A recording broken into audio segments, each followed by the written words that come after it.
Hello and good evening, challengers. So, a little bit of inspiration here came from talking to some of you during the follow-ups last week. Some of you are doing the shakes, which is an awesome source of protein, and some of you aren't. And those who aren't have found out that sometimes getting the protein that's necessary can be a little bit challenging. Or sometimes we have things in our diet that are not the best, but we love. And so I'm just going to show you some of the things that I have with me at the moment that, could be a benefit for everyone here. So, what I'm drinking here is a Fat Blast 2.0 shake. Basically, it is 2 scoops of beverage mix and 2 scoops of PDM plus apple fiber. Tastes like sherbet and gives me 30 grams of protein. But right now, what I'm going to be focusing on is everything else that I have here. So I'm going to start off on the left side. And on the left, I have the grains. So these are just some of the grains that I have. So I'm going to start off with ivory teff. Now this is an African grain. You can get them pretty much any store, typically in the natural food section. This will give you 8 grams of protein. It's about 180 calories. So a little bit up there in the calories, but it has a lot of omegas, a lot of fiber, and some healthy carbs. So something good to have in your repertoire. Now here is another one that some of you may recognize. This is quinoa.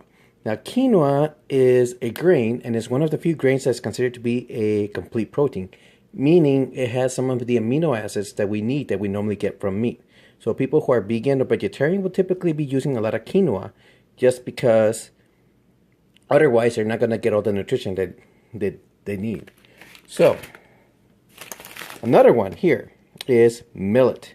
Now, some of you may think birds when you see millet. Well, that's typically how most people will see it.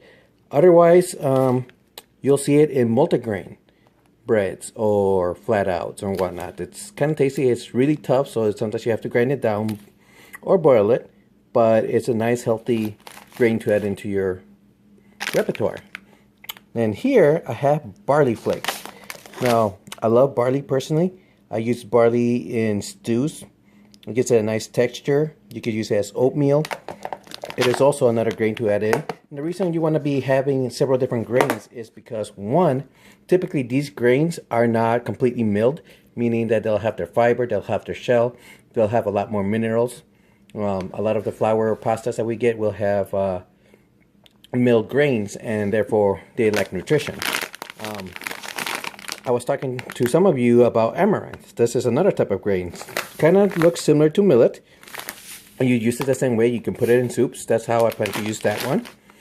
Now, this is kind of in between. This is something called TVP, texturized vegetable protein. This is actually coming from soy. Now, soy belongs to this group here, which is the legumes. Legumes basically means if it's in a pod, it will be considered a legume, and if it's in a bush.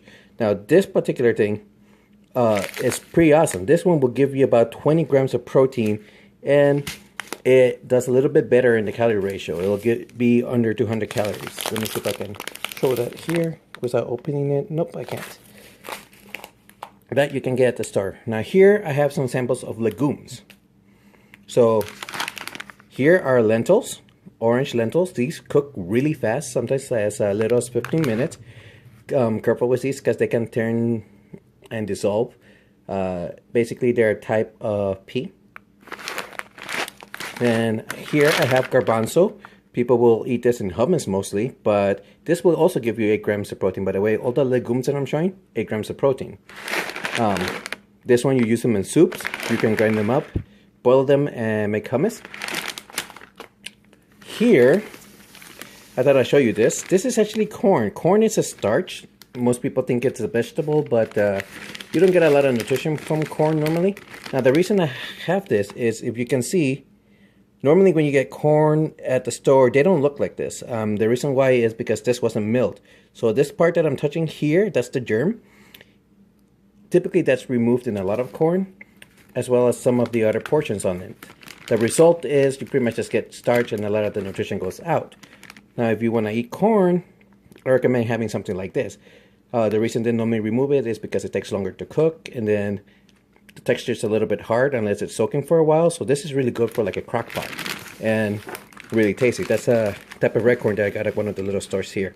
So moving on, I have the pastas. Now, as you'll see, there's this squash here. This is a spaghetti squash. It probably has about 4 calories per serving, which is about a cup. So super, super nutritious as far as calorie wise, because it's mostly filling. It's mostly fiber and then some vitamins and minerals. So the cool thing about spaghetti squash is, since it's so filling because of the fiber, you just cut it up, put it in the oven, bake it at 400 degrees for like 25 minutes or until it's soft, and then you just scoop it out. Otherwise, you could use it in a microwave. It will take about 15 minutes or so for this guy to cook in the microwave. But the end result is you can treat it as a pasta. You can put it in, use tomato sauce, whatever you would like a normal pasta. It has a slightly sweet flavor. I'm actually going to post a video of someone cooking one a bit later here. Now here, since I'm talking about pastas, I wanted to show you what you can do with the pasta. So here we have several different kinds of pastas. On average, normally the regular, let's say like Roundy's pasta, one I will give you 4 to 6 grams of protein. Not very high, but about 180 to 200 calories, sometimes 240. So this one here is the hidden veggie pasta. So this one has a lot of different vegetables on there, including a couple of different grains. And so the cool thing about this one is this one's closer to the 10. It's 7 grams of protein and 200 calories. It's not the greatest. However, you're getting servings of vegetables, which sometimes we lack with this pasta. So that's one of the perks there. You're getting your vegetables in there. This one is basically what they did is they added protein on there. So as you can see, a serving is going to be 17 grams of protein. Now the calories itself for this guy is going to be 190. So that right off the back is really close to that 10 to 1 calorie to protein ratio. So if you love pasta and you're looking at, hey, I need to get my protein in and I want to keep it lower calorie, this is a good way, because since it's higher in protein, you're going to get fuller faster. So it'll fill you up. This one is another one. This is a multigrain one. It has quinoa. This one is 8 grams and 180 calories. This one is one of those that will have a little bit more of a complete protein because it has the quinoa. So what I'm showing you here is multigrain. Here we have an old school pasta. Now the reason I'm showing you this is because I want you to take a look at the texture. See how grainy that is? When you're looking at regular pasta, you kind of want to go for something like this, because typically this means it's traditionally milled, meaning it'll have a higher protein content. This one's about 70 and 200 calories. So still alright, not the best. This one basically you would pick if you have no better options, or just looking for a little bit of flavor. Now, there are a couple of other pastas here that I currently am out of, and one is the mung bean and then the soy and mung bean ones. Those I highly recommend because they even beat this. We're looking at, let's see, if I remember correctly, about 170 calories, and they give you about 22 to 25 grams of protein. That is massive. That in itself can be almost a meal. So all you need to worry about is getting some of the other things on there. So look for those in the store. Now this one is something that I wanted to show. If you love pizza, this is a high recommendation. Why? Because this is a crust. It's a 7-grain crust. So it gives you 130 calories. It gives you 6 grams of protein. Gives you the flavor of a full-on thick crust pizza. I just tried it out.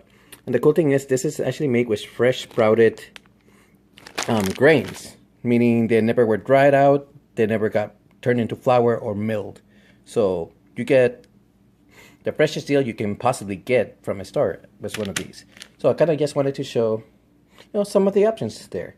And lastly, for the noodles, this is the other option and will go one of the best if you're not looking at protein but looking at being full. So this one, 6 calories. That is amazing. Doesn't give you protein though, and the reason why is because this is pretty much pure fiber. These are kelp noodles, so just rinse them, wash them really good, and then use them like you would any regular noodle. I recommend stir frying them. But the purpose of these is to make you feel full, so that way you don't eat as much. So if that's one of your challenges because you like to eat, this is one of the ones to get. Otherwise, I would say look out for those mung bean noodles or the soybean noodles, because those will fill you up with and give you the protein. Either way, let's say you're using this one, you need to make sure to have the proteins. Let's say chicken or something of the sort. But yeah, I just wanted to make a quick video. I realized it kind of went into 10 minutes because I kind of like to talk. I have a whole bunch of different things here, but I feel that this could be really awesome for everyone out there, especially if you're looking at changing some of your repertoire. So keep rocking the challenge, and now it's my turn to put all this away since I brought it all out. Anyways, take care.